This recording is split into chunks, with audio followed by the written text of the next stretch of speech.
Objection! Your Honor, I object! And this is the end of this colloquy. Look at what happened sa Bicol. 200 inosenteng Pilipino patay dahil ninakaw yung flood control funds. Hindi katanggap-tanggap yun. I'll tell you the truth. It's never enough. It's never enough. I wish we could do more. We're doing everything that we can. But, you know, when you lose a life, you lose a life. What can you do about that? It's terrible tragedy. Dapat yung nakapagpasko kagaya nating dalawa, kagaya ng maraming Pilipino kasama pamilya, patay eh. O paano gagawin natin doon? Sorry? Hindi sila nag-sorry. Patay yun dahil ninakaw. Yung flood control funds, nasaan yung 5,500 flood control programs? Yan ang dapat natin pinag-uusapan. Yan ang dapat iniimbestigahan, hindi yung kung ano-ano. But also they have to realize there are two sides to this. Sinasabi yung flood control, talagang nang-overwhelm ang flood control natin. May flood control tayo, hindi kaya. Hindi talaga kaya dahil sa buong kasaysayan ng Pilipinas, wala pang ganito. Ngayon lang natin haharapin ito. Kaya dapat maunawaan talaga ng tao, hindi lamang yung budget ko, hindi kung ano yung science. What's the science? Follow the science. Siya Pangulo eh. At sa kanyang termino, magdadalawang taon pa lamang ay 500 billion pesos na ang sinabing nagasta sa flood control programs. Nasaan?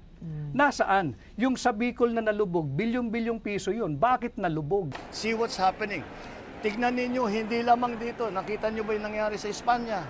Nakita nyo ba yung mga nangyayari sa iba't ibang lugar? Sa States, yung mga nangyayari. Ganyan din. Doon din sa mga lugar na yun, ngayon lang nangyari yan. Kaya gagawin natin, babaguhin natin ang mga design, patitibayan natin yung mga infrastructure, mga flood control, yung mga slope protection, pati yung mga tulay.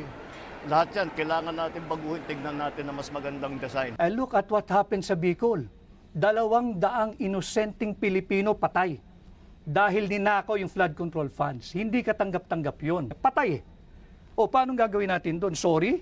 Hindi sila nag-sorry. Patay yun dahil ninakaw yung flood control funds. Nasaan yung 5,500 flood control programs?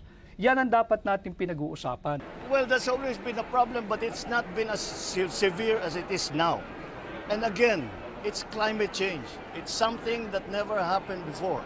And it is something that we have to deal with. There's no other way. It's something that we have to deal with. We have to be smarter. We have to be more technologically aware of what is available so that we can reduce the effects. And that is why pinaglaban natin yung Loss and Damage Board na dalhin dito sa Pilipinas dahil sana sila itutulong sa atin para ayusin lahat yan.